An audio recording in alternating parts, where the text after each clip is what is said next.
नमस्कार साहब, आपका नाम? मेरा नाम कपिल जाट। आप कहाँ से हैं? मैं भादाकोई नसरुल्लाह तहसील सीहोर जिले से। जी जी। तो आप यहाँ पे कितने रकबे में खेती कर रहे हैं? यहाँ मेरे पास 80 एकड़ के रकबे में खेती होती है। जी जी। तो अभी आप चने की खेती कितने सालों से कर रहे हैं? मेरे को चने की खेती हो गई 15 साल से लगभग। अच्छा, कौन से चने हैं ये? चने डालर हैं, सफेद बड़ा डालर है, बड़े डालर बड़े चने। वाले डालर सफेद। अच्छा अच्छा। तो इनका जो बीज है अपने ही पास है या फिर कहीं से आपने नहीं, लिया है बीज अभी? चेंज भी करते हैं। पर अच्छा बट इस साल अभी जो है वो घर का ही बीज लगाया है। अच्छा अच्छा। तो ये अपना चेंज करते हो तो नया बीज कहाँ से प्राप्त करते हो? नया इंदौर से भी लेके आते हैं। इंदौर कहाँ हाँ, से? और पिछले साल जो है सुजालपुर से लेके आए थे व्यापारी के पास से। इंदौर में भी व्यापारी से? हाँ, इंदौर से एक बार कॉलेज से भी लेके आए थे हम, अच्छा अनुसंधान केंद्र से भी लेते हैं। हाँ। तो इसमें आप बताना चाहेंगे आपके अनुभव, जो 15 साल के अनुभव हैं चने की खेती में आपके, तो आप किसानों के साथ शेयर करना चाहेंगे? तो आपने इसकी बुआई जो है कब करी थी? ये बुआई है अपने 19 नवंबर की है। इस साल 19 थोड़ी सी नवंबर। लेट हुई है। वैसे इसकी बुआई जो है अक्टूबर में होनी चाहिए, हाँ पर इस साल मौसम की वजह से मौसम की थोड़ा वजह सा बुआई लेट हुई है। हाँ। तो जैसा कि आपके चने में हम देख पा रहे हैं, फुटाव भी अच्छा है और काफी अच्छे दिख रहे हैं, एक अच्छी कंडीशन में है।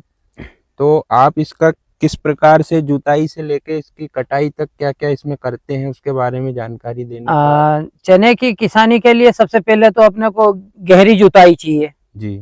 और इसके बाद में खेत बनाने के बाद में जो अपन खाद वगैरह जो डालते हैं, हाँ। इसमें पोटास है, सल्फर है या डीएपी है, हाँ। उसको सूखे में पहले बो देना चाहिए। अच्छा अच्छा। बजाय चने हाँ, की बोनी के साथ मिलाने आपने के। अभी पहले भी बताया था कि हम जो सीड्रिल से इसको डायरेक्ट हाँ, पहले बो देते हैं। इससे क्या आपका चना खराब नहीं होता इससे है? चने में क्या है कि फंगस का असर कम हो जाता है, चना उमलना वाली समस्या उसमें कम हो जाती है। अच्छा। दाना डैमेज कम होगा आपका। तो आप पर एकड़ के हिसाब से बता सकते हैं इसमें कितना क्या खाद देते हैं, क्या है ये तो जैसे आप सीड्रिल में बुआई के समय हाँ, देते हैं? तो इसमें अपन ने पर एकड़ 50 किलो डीएपी है, हाँ। 50 किलो दानेदार सुपर है, हाँ। 15 किलो पोटास है, हाँ। 10 किलो सल्फर है, हाँ, ये देते हैं। ये डाला है। और इसके बाद में आप जैसे मान लो सीड्रिल से बुआई के उसके हाँ, पहले कितनी जुताई क्या करते हैं? उसके पहले अपन ने जैसे प्लाऊ किया है, हाँ। फिर उसमें बखरनी की है, हाँ। फिर रोटावेटर करके सूखे में बोनी करी है, अच्छा। फिर पलेवा लगाया, हाँ। पलेवा लगा के फिर बोनी करके और फिर वापस रोटावेटर किया है चने में। अच्छा अच्छा। तो इसमें जैसा आपने खाद का तो बता ही दिया, और इसमें मतलब पाले की समस्या तो अपने क्षेत्र नहीं, में लगभग हमारे यहाँ तो वो समस्या कभी नहीं आई है और पाले वाली। इसमें वो तो थोड़ा सा अगर जैसे कि इस समय अगर फूल पे अगर फसल हो हाँ। और जमीन में नमी कम हो तो कुछ परसेंट जो है फूल जा सकते हैं, बाकी पौधा नहीं जाता है। हाँ हाँ। तो अब इसमें ये बताएं आप कि इसमें और जैसे खरपतवार नाशक के लिए क्या करते हैं? नहीं, खरपतवार नाशक में अपन ने इसको पहले ही जमीन को गहरी जुताई की है, प्लव किया है, तो उसमें चारा है ही नहीं। पहली बात तो ये देखिए किसान भाइयों, गहरी जुताई से ये इसमें चारा बिल्कुल भी नहीं है। इन्होंने कोई भी इसमें हर्बिसाइड खरपतवार नाशक का प्रयोग नहीं किया है अलग से। और इसके बाद चने की जो बोनी होती है, चना बोने के 24 से 48 घंटे बाद अपन ने इसमें ऊपर से वापस रोटावेटर किया है, तो 12 से 14 रोज में चने की बुआई होती है बतराने में। तब तक चारा काफी कुछ उग जाता है, तो वो चारा भी खत्म हो गया है। सब पलेवा करने के बाद? हाँ, पलेवा करने से 10-12 रोज बाद में अपने यहाँ बुआई होती है। हाँ। और बोनी के 2 रोज बाद आप इसमें वापस से रोटावेटर कर दो। बोनी के बाद? बोनी के बाद तो चना इसलिए नहीं होता क्योंकि बोनी होती है चने की गहरी। हाँ, अच्छा, वो ऊपर 4 से 5 इंच के लगभग चना गहरा बुआता है मिनिमम में, और अपन रोटावेटर करेंगे तो 2 से 2.5 इंच जाएगा बस। ये आपने बहुत नई बात बताई। हाँ। तो कैसा करते हैं जैसे बोनी कर दी? हाँ, पहले आज अपन ने मान लो बोनी कर दी है। हाँ। इसके बाद में अपने को 1 रोज छोड़ के हाँ। आप उसमें बखरनी या रोटावेटर कर दो डायरेक्ट हल्के ऊपर। हाँ, हल्के ऊपर से। तो आपका जो चारा वो रहता है 10 से 12 रोज के पीरियड में जो चारा निकला है पानी के बाद, वो सारा खत्म हो जाएगा। और अब पहला पानी लगाया है चने में, इसके बाद में चने की कंडीशन ये है कि अब ये चारा अगर इसमें थोड़ा बहुत निकलता भी है तब तक फसल आपकी बहुत बढ़ जाएगी। वो चारा तो बोने के पनप बाद ही नहीं में तो पाएगा। वैसे भी चारा निकल जाता है ना। हाँ नहीं, वही तो, वो तो बखरनी से पूरा खत्म हो गया पहले तो, अब चारा निकलने का सवाल ही नहीं है इसमें।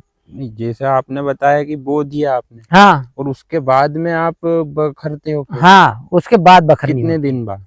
एक रोज या 2 रोज बाद बखर लो, कोई दिक्कत नहीं है चने में।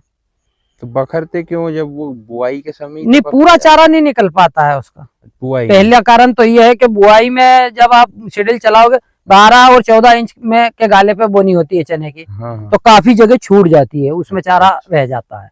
और दूसरा ये होता है कि जब आप गहरी बोनी करोगे तो एयर टाइट नहीं हो पाता है पौधा, दाना। अच्छा। उसमें क्या है कि हवा बैठेगी तो फंगस लगेगा और वो सूखना ज्यादा चालू हो जाएगा। और जब आप ऊपर से बखरनी कर दोगे तो जमीन में एयर टाइट हो जाता है, मतलब उसमें नमी अंदर दबी हुई रहेगी और वो जमीन मतलब फटती नहीं है, जल्दी सूखती नहीं है नीचे से। हाँ। तीसरा फायदा ये मिलता है कि जब अपन पानी लगाते हैं चने में, तो वो पानी बहुत स्पीड से निकल जाता है, क्योंकि जमीन नीचे से हार्ड हो जाती है थोड़ी सी। तो अच्छा। तो वो चने लाल पड़ने वाली समस्या नहीं आएगी आपकी उसमें। हाँ। और इसमें आपने फंजीसाइड में अभी क्या उपयोग किया था इसमें? मैंने डी स्पॉट, ये माइक्रोराइजा भी इसमें मिला के यूरिया के साथ मिला के और जैसे डाला है। आपने बुआई के समय तो बता दिया कितना हाँ। खाद डाला था? हाँ, कितना, एक बार और बताएं। बुआई के समय 1 एकड़ में 50 किलो DAP है, 50 किलो सुपर है, 15 किलो पोटास है, 10 किलो सल्फर है, ये डाला था। अब फिर उसके बाद पहली सिंचाई पे अपन ने इसमें 35 से 40 किलो यूरिया में 5 किलो पर एकड़ माइक्रोराजा और 1 किलो फंगीसाइड। तो इससे फंगस का भी इसमें। हाँ। अब इसके बाद और कुछ डालेंगे आप? नहीं, अब इसमें सिर्फ 2 स्प्रे होंगे, एक फूल के टाइम पर, एक बाद में, बस। अच्छा। कीटनाशक के, बाकी अब कुछ भी नहीं डालना, क्योंकि हाँ, उसकी हाइट भी बहुत शानदार है, फूटन बहुत बढ़िया है, इसलिए अब उसमें कोई अलग से डालने की जरूरत लग नहीं रही है। ये हाइट है इसकी और इसकी फुटान भी है।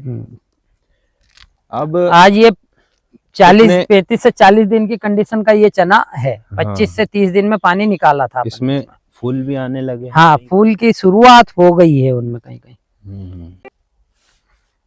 तो आप ये बताएं, इसका उत्पादन कितना लेते हैं पिछले अनुभव के आधार पर? पिछले जो ये मानो कि 10 साल के अनुभव से अगर अपन देखा जाए तो इसमें हमने 10 से 12 कुंटल पर एकड़ तक का उत्पादन लिया है डाल चने का।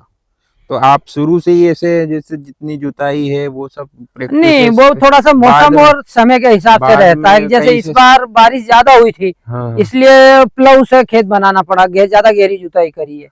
अभी बारिश जल्दी चली जाती, बोनी जल्दी हो जाती, तो अपन मतलब कल्टी वगैरह से भी खेत बन जाता, कोई दिक्कत नहीं थी। 10 से 12 कुंटल एकड़ का हाँ, हो जाता है चना। अब इसका रेट क्या मिल जाता है आपको? रेट तो लगभग यही 10,000 रुपए का एवरेज आता है। कभी कभार चला गया है, 12-14 भी बिक गया है। कहाँ पे बेचते हैं, कहाँ की? इंदौर मंडी। तो बढ़िया खेती है जब डॉलर चने। हाँ, बढ़िया होता है। और इसके अलावा आप गेहूं भी लगाते हैं? गेहूं भी लगाते हैं। अच्छा। तो आप किसानों को और कुछ अपनी तरफ से कहना चाहेंगे? मेरा किसानों को कहने का यही है कि आपने बोनी के बाद में आप पटा जरूर लगाएं, बखर जरूर लगाएं बोनी के ऊपर, बोनी करने के बाद चने में। तो आपको ये अलग से एक्स्ट्रा जो चारा वाली दवाई डालना है, उससे बच जाएंगे और फसल उमलने वाली समस्या भी कम हो जाएगी। ठीक है, तो बहुत बहुत धन्यवाद आपका जी। आपने बहुत अच्छी जानकारी साझा की। धन्यवाद। जय हिंद।